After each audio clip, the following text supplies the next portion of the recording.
Daryl, been a while since we've had a chat, a couple of years since you've been down for the World Series of Darts down here in Australia and New Zealand. Tonight, you got off to a great start. Carl's come back at you a wee bit, but then you've managed to take out a lovely combination at the end. Yes, I started off well. Kyle came back at me, but I let him come back at me, if you know what I mean. I didn't want to, but the 140 is the 180s turned into tons and 60s on the wires. So I gave him that opportunity to get back in the game, and fair play to him, he took it. But thankfully, overall, I got the 6 before Kyle did, and he's one of my best mates. So I'm not going to gloat too much. But it's always, with that first round, it's just the relief of getting through that, particularly with Damon Heta taking out the Brisbane Masters last week. Is there that little bit more pressure on the PDC side of the draw to think, hang on, these guys have actually, the standard has risen?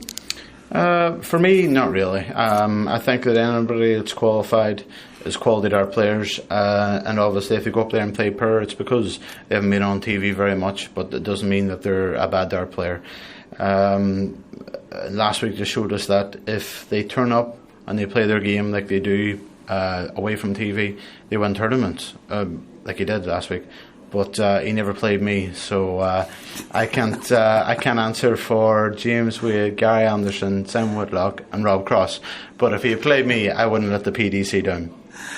Always good to get a positive feedback from you, champion. But as we said earlier, it's a couple of years since you've been down. Are you able to adjust to it that little bit easier now, because you've done a hell of a lot of travelling, obviously on the PDC circuit?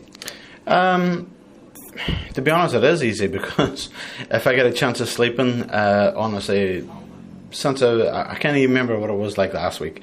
This week, it's like, see, as soon as I get to 1 o'clock, I'm like, one of my eyes goes lazy, so I'm like, I know I'm tired. So straight away, pillow over, and away go to sleep. So I'm one of the lucky ones, but obviously I think everybody else is kind of struggling. So at 12, 1 o'clock, I'm done for. I can get a nice night's sleep. Gary Annan's always away to his bed. If it come to a snooze off, which one of you two wins? Well, obviously Gary. I mean, but I don't know how, because he's always drinking coffee, isn't he? So if he's saying he can't sleep, well, stop drinking coffee, Gary.